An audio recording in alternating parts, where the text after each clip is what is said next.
آج پڑھتے ہیں مقام النہاون نون سے، ٹھیک ہے؟ وجہ تسمیہ اس کا کیا ہے؟ ٹھیک ہے، اس لہجے کو نہاون کہتے کیوں ہے، کہاں سے منسوب ہے؟ ٹھیک ہے، یہ ایک عرب کا ایک بہت قدیمی لہجہ ہے، بہت قدیمی ہے، ٹھیک ہے؟ بعد میں یہ تاریخ بہت پچھلے تاریخوں میں اس کا نام جو ہے، اس لہجے کا نام منسوب کیا گیا کس کے ساتھ؟ فارس میں ایک شہر ایران میں نہاون ایک شہر کا نام ہے، اس کے ساتھ منسوب کیا گیا۔ دیکھیں ایک چیز یاد رکھیے، ہمیشہ ایک لہجہ جہاں پر زیادہ پڑھی جاتی ہو تو وہاں سے وہ لہجے کا نام بھی آخذ کیا جاتا ہے۔ لہجہ ہے عرب کا، بہت قدیمی ہے، لیکن جب ایک جگہ پہ وہ لہجہ زیادہ تر پڑھا جاتا ہو تو نام ادھر سے آخذ کیا جاتا ہے۔ ویسے لہجوں کے جو ہم لہجے پڑھتے ہیں، بعض ملکوں میں اس کے نام چینج بھی ہوتے ہیں، جیسے مثال کے طور پر ابھی مقام نہاون ہو، تیونس میں اس کا نام ہے مہر سکا۔ تیونس میں کیا ہے؟ مہر سکا۔ میں لکھتا ہوں ادھر تاکہ آپ لوگوں کو یاد رہے، مہر سکا یہ اس کا نام ہے، ٹھیک ہے؟ اچھا، الجزائر میں اس کا نام ہے ساحلی۔ اب وہاں پہ پڑھیں گے بھائی، آپ مقام ساحلی پڑھے تو آپ لوگوں کو تو یاد نہیں ہوگا، بتائیں گے مقام ساحلی کیا ہے۔ یہ نام جو ہے مختلف علاقوں میں پھر تھوڑے سے مختلف نام بھی ہوتے ہیں، لہجہ وہی ہوتا ہے لیکن مختلف علاقوں میں پھر نام مختلف چینج ہوتے رہتے ہیں۔ اب آپ کو حیران ہوں گے کہ آپ کو ایک مقام نہاون کا کوئی جواب سنیں گے انٹرنیٹ سے یا کسی اور جگہ سے، وہاں پر لکھا ہوگا ساحلی اصلی جواب، مثال کے طور پر، ٹھیک ہے؟ تو آپ حیران ہوں گے کہ یار چلے قاری صاحب سے پوچھتے ہیں کہ ساحلی سناؤ، یہ ساحلی کیا ہے، ٹھیک ہے؟ تو اصل میں وہ بھی نہاون ہے، ٹھیک ہے؟ یہ مختلف نام کے مختلف علاقوں میں ہوتے ہیں، اس کے چینج ہوتے رہتے ہیں، لیکن ہم لوگوں نے جو سیکھنا ہے، میں نے آپ لوگوں کو پہلے دن سے بتایا ہے کہ مقامات کے اندر ہم اتنا نہیں جائیں گے جس سے قرآن کی تلاوت پر اثر پڑے، نہیں سمجھے؟ ٹھیک ہے، بس اتنا ہم پڑھیں گے کہ ہمارا جو قرآن ہے، ہم جو تلاوت کرتے ہیں یہ خوبصورتی سے خالی نہ ہو اور بہت زیادہ گہرائی میں بھی ہم اتنا نہ چلے کہ ہم قرآن کے تفاہیم تجوید وغیرہ سے دور ہو جائیں، نہیں سمجھے؟ ٹھیک ہے، بس اتنا ہم پڑھنا چاہیے کہ ہمارا لہجہ خوبصورت ہو جائے اور عربوں کے مطابق ہو جائے۔ اقرؤوا القرآن بلحون العرب واصواتها، بس یہاں تک، من لم يتغن بالقرآن فلیس منا، بس یہاں تک کہ ہمارا قرآن جب ہم پڑھتے ہیں وہ اتنا تاثیر رکھتا ہو، کوئی دوسرا بندہ سنے وہ اس پر تاثیر کرے، نہ کہ وہ بیزار ہو جائے یار کہ کیا پڑھ رہا ہے، ٹھیک ہے؟ اس پر بوجھ ہو جائے۔ تو آج پڑھتے ہیں مقام نہاون۔ اچھا، نہاون جب انسان پڑھتا ہے، نہاون لہجہ جب انسان پڑھتا ہے تو یہ خوشی محسوس کرتا ہے، کیا؟ انسان کا جو دل ہے وہ خوشی محسوس کرتا ہے، مسرت انسان سرور محسوس کرتا ہے، ٹھیک ہے؟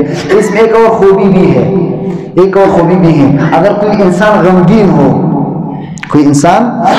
ہو، اس کے لیے یہ لہجہ انسان پڑھے، اس کے لیے سکون کا باعث بنتا ہے، اس پر اچھا اثر کرتا ہے، اور اگر خوش کے لیے پڑھے تو اس کی خوشی میں اور اضافہ ہوتا ہے۔ اس میں یہ دونوں چیزیں پائی جاتی ہیں، ٹھیک ہے؟ تو آج ہم پڑھتے ہیں مقام النہاون، اس کا پہلا جز پڑھتے ہیں نہاون اصلی قرار۔ اصلی میں نے بتایا تھا، اصلی کیوں کہتے ہیں کہ مقام اصلیہ میں سے ہے، کیا ہے؟ ٹھیک ہے، مقام نہاون اصلی قرار۔ اچھا، یہ کن آیاتوں میں پڑھا جاتا ہے؟ یہ قرآن میں مختلف جگہ آتے ہیں، مثال کے طور پر جنت کی آیتیں ہوں، ٹھیک ہے؟ جنت کی آیتوں میں آپ اس کو پڑھ سکتے ہیں، خوشی کی آیتیں ہوں، ظاہر بات ہے خوشی آیتیں وہی ہوتی ہیں جہاں پر اللہ کے انعامات بیان کے، کیے جاتے ہیں، ٹھیک ہے، اور مسرت کے اور خوشی کے جو واقعات ہیں اس میں بیان کیے جاتے ہیں، لیکن یہ لازمی نہیں ہے کہ آپ قرآن کو نہاون کے بجائے کسی اور جو اور آیتیں ہیں، عذاب کی آیتیں ہیں یا احکامی آیتیں ہیں یا توحید والی آیتیں ہیں، اس کو بھی اس میں پڑھایا جاتا ہے، ٹھیک ہے، کہ آپ اس کو صبا یعنی جو عذاب کی آیتیں ہیں اس میں نہیں پڑھ سکتے، نہیں، اس میں بھی پڑھ سکتے ہو، کوئی مسئلہ نہیں ہے، لیکن میں نے آپ کو بتایا ایک قسم کی ترجمانی بھی ہے، لہجہ کیا ہے؟ ایک قسم کی ترجمانی ہے۔ جب انسان تدبر کر رہا ہے قرآن میں آیات آ گیا عذاب کا، تو اب کس لہجے میں انسان پر کیا چیز آنا چاہیے؟ غم سا محسوس ہونا چاہیے۔ تو جب انسان غمگین ہو جاتا ہے تو کیا چیز نکلتا ہے؟ جب یہ آپ پر اثر یہ کرے گا اور آپ تدبر کر رہے ہوتے ہیں تو آپ کا لہجہ کون سا ہونا چاہیے؟ مقام صبا، تب مزہ کرے گا اور دوسرے بندے پر اثر زیادہ کرے گا۔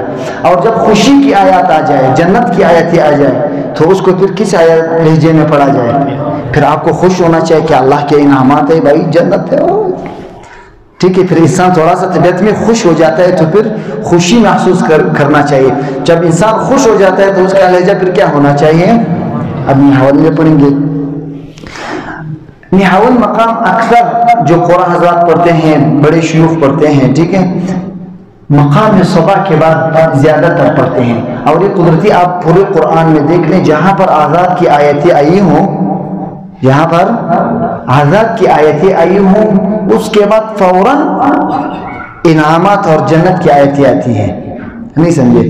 مثال کے طور پر مثال آپ اگر اس طرح اعمال کرتے ہو تو آپ کو جنت ملیں گے، اور اس کے برعکس کرو گے تو آپ کو دوزخ ملے گا، یا جہاں پر پہلے عذاب کی آیتیں آئی ہیں تو آپ جو حرکات کر رہے ہیں اس کا یہ سزا ہے آپ کو، اس کے بعد پھر واپس آپ کو جنت کے راستے بھی بتا دیتے ہیں، اگر اس کے برعکس کرتے ہو تو کیا ملے گا آپ کو؟ جنت۔ اس وجہ سے اس مقام کا جب آپ پڑھتے ہیں تو صبا کے بعد خود بخود اس کا ترتیب بن جاتا ہے، وہ جو ہم اس کو رب کہتے ہیں نا، جو رب دوسرے کے ساتھ ہوتا ہے، ٹھیک ہے۔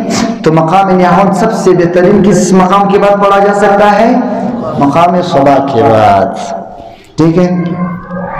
اور ایک چیز بھی یہ چیز بھی یاد رکھیں، یہ موسیقی نہیں، موسیقی کے آلات جو ہے، موسیقی کے آلات، یہ اس وجہ سے بتا رہا ہوں، بعض قرآن کے ذہن میں ایک چیز ہوتی ہے، ٹھیک ہے، ایک سوال ہوتا ہے، یہ موسیقی کے جو آلات ہے اس سے سیکھنا، اس کے پاس جانا، اس کے ساتھ بیٹھنا، یہ سارا حرام ہے، ٹھیک ہے، یہ ناجائز ہے، قطعی طور پر ناجائز ہے۔ اب ایک چیز ہے، یہ موسیقی نہیں، یہ موسیقی بعد میں آیا ہے، یہ جو رباب ہے یہ کیا ہے؟ یہ بعد میں آیا ہے، پہلے آواز آئی ہے، صوت پہلے آئی ہے، ٹھیک ہے۔ اب چوڑیاں کتنی خوبصورت آوازیں نکالتی ہیں، ٹھیک ہے، یہ عام چوڑیاں کوئی کپس میں نہیں رکھتا کہ یہ خوبصورت آواز نکالتی ہے، گھر میں نہیں رکھتا، لیکن بلبل کو پنجرے میں بند کر کے گھر میں پالتا ہے، اس کا قیمت بھی زیادہ ہوتا ہے، کس وجہ سے؟ وہ آوازیں خوبصورت نکالتا ہے۔ اب اس کو آواز کس نے دی ہے؟ اللہ نے دی ہے، ٹھیک ہے۔ اگر یہ آواز میں تاثیر نہیں ہوتی، اس میں یہ خوبصورتیاں جو ہیں اگر انسان پر یہ تاثیر نہ کرتی تو یہ چیزوں کو، کسی چیز کو بھی اللہ خوبصورت آواز نہیں دیتا۔ یا جبال اوبی معه والطير کہ آپ تفسیر دیکھیں، آپ اس میں بہت چیزیں آپ کو پائی جائے گی، ٹھیک ہے۔ خاص کر اس میں جو نعمتوں میں آتا ہے، یہ صوت ایک بہت بڑی نعمت ہے، ٹھیک ہے، جو اللہ کسی کو دیتا ہے۔ آواز کی وجہ سے لوگوں پر عاشق ہو جاتے ہیں، ٹھیک ہے، بہت سے لوگ ایک بندے کی آواز پر ہی عاشق ہو جاتے ہیں۔ اب آواز آپ کو اللہ نے دی ہے تو کس چیز میں استعمال کرنا چاہیے؟ قرآن میں استعمال کرنا چاہیے۔ پھر نبی علیہ السلام کے زمانے میں جب قرآن نازل ہو رہا تھا، اس زمانے میں شعر و شاعری کا دور تھا۔ کس چیز کا دور تھا؟ شعر و شاعری کا بہت چرچے تھے۔ جب قرآن نازل ہوا، اب ظاہر بات ہے، تو نبی علیہ السلام راستے میں جا رہے تھے، ایک لڑکا ایسا اچھل کے ایک شعر اشعار خوبصورت آواز کے ساتھ پڑھ رہے تھے، تو نبی علیہ السلام نے اس کو روکا، تو اس کو کہا کہ آپ کیوں یہ پڑھتے ہیں؟ آپ اس طرح خوبصورت آواز ہے آپ کا، قرآن کو اس لہجے میں پڑھیں۔ کیا ہے کہ ابھی قرآن کی ترویج ہو رہی تھی، کیا ہو رہی تھی؟ قرآن کی ترویج۔ تو اس وجہ سے نبی علیہ السلام، یہ احادیث سارے اس زمانے کے آئے ہیں اس وقت لوگوں کو ترغیب دلانے کے لیے اشعار کو انسان چھوڑ دے بلکہ قرآن کی طرف آ جائے. آج کل بھی یہی دور ہے, سارے گانوں میں لگے ہوئے ہیں, فیس بک میں دیکھے سارے کوئی گانے سن رہے ہیں, کوئی کیا کر رہا ہے, کوئی کیا کر رہا ہے. اگر اس کو خوبصورت سا قرآن کا تلاوت ملے تو اس کا دل اس سے کیا ہوتا ہے, ٹھنڈا ہو جاتا ہے. آج پڑھتے ہیں مقام نہاوند اصلی قرار, اور اس کا تقلید, ٹھیک ہے, یہ مقامات کے اندر نہ جائے زیادہ, نہ موسیقی نہ فلاں کسی چیز کا ضرورت نہیں, بس اس کو اتنا ہی محدود رکھے جو ہم آپ کو بتا رہے ہیں. ہم نے بھی شیوخ کے تقلید سے سیکھے ہیں, اور جو بڑے قرآن حضرات لہجہ پڑھتے ہیں قرآن میں, بس تقلید تک ہی اس کو محدود رکھے, بس اس سے سیکھ لیں, ٹھیک ہے. آج پڑھتے ہیں مقام نہاوند اصلی قرار. مثلا ہم لوگوں نے صبح پڑھا تھا, صبح میں کون سی آیت پڑھی تھی؟ اعوذ باللہ السمیع العلیم من الشیطان الرجیم. میں تھوڑا سا اس تدریج کرتا ہوں, جہاں سے عذاب کی آیاتیں ہوں اس کے بعد جنت کی آیات ہو تو آپ کو سمجھ آ جائے گا.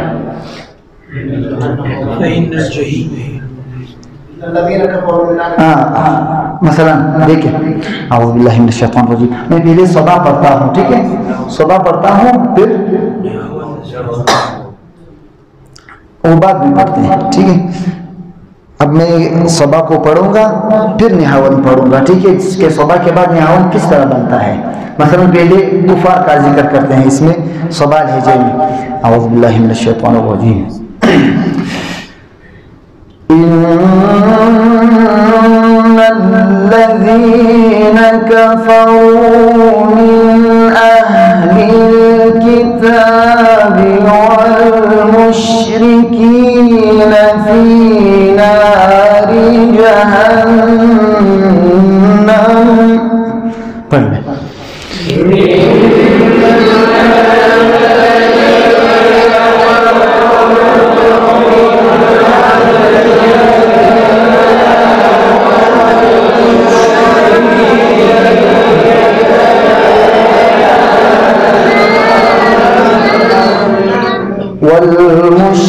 والمشركين في نار جهنم خالدين فيها.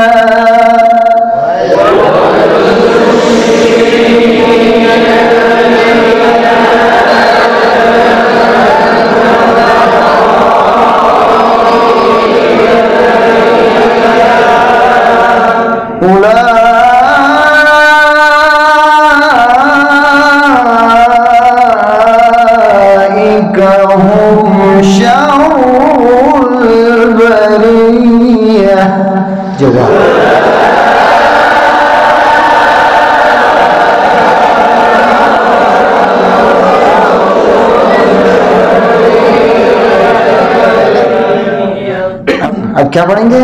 مقام نہاوند اصلی قرار. ان الذين آمنوا وعملوا الصالحات أولئك هم خير البرية. خوشی کیا ہے؟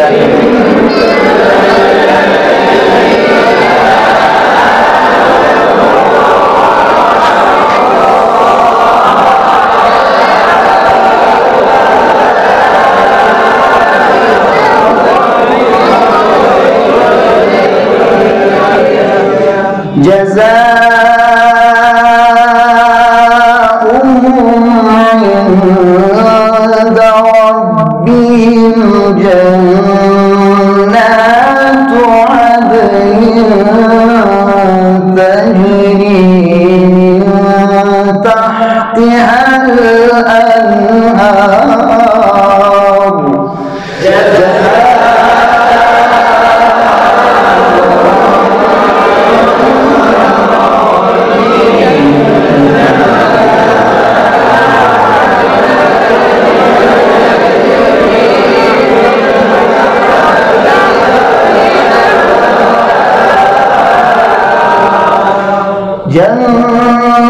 جنات عدن تجري من تحتها تحتها الأنهار خالدين فيها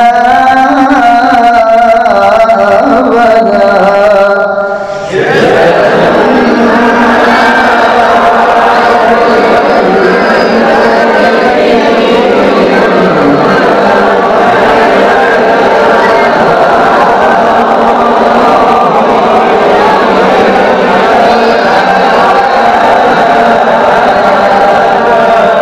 رضي الله عنهم ورضوا عنه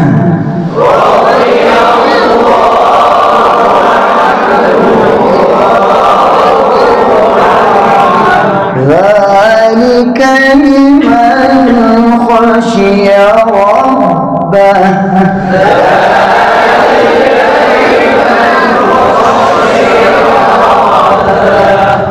دوسری جگہ میں ایک جگہ میں آیات ہے، پہلی آیات میں کیا ہے؟ کفار کا ذکر ہے. وَسِيقَ الَّذِينَ كَفَرُوا إِلَى جَهَنَّمَ زُمَرًا. یہ کیا ہے؟ صدا ہے. اب آپ آگے آیات میں آ جائیں گے. وَسِيقَ الَّذِينَ اتَّقَوْا رَبَّهُمْ إِلَى الْجَنَّةِ زُمَرًا. اب اس میں خوشی ہے، ٹھیک ہے.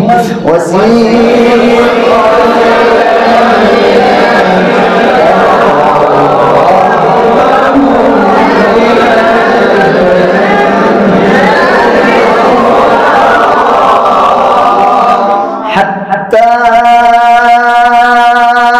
إذا جاءوها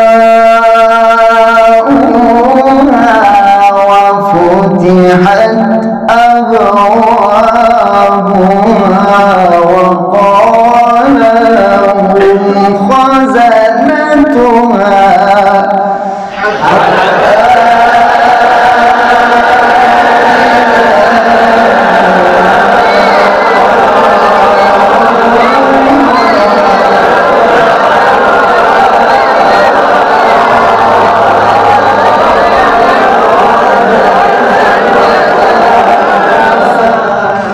وفتحت أبوابها وقال لهم خزنتها سلام عليكم طبتم.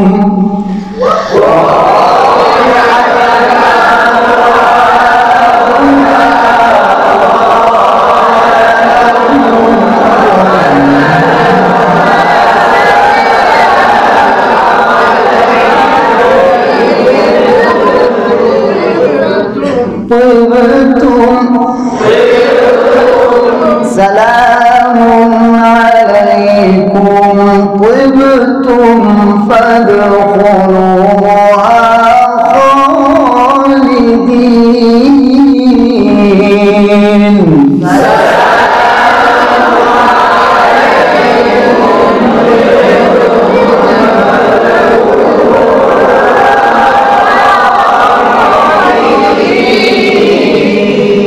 اس لہجے کا حدر بھی سنیں. اعوذ باللہ من الشیطان. بسم اللہ الرحمن الرحیم. الحمد للہ رب العالمین الرحمن الرحیم مالک یوم الدین. ایاک نعبد وإیاک نستعین. اهدنا الصراط المستقیم صراط الذين أنعمت عليهم غير المغضوب عليهم ولا الضالين.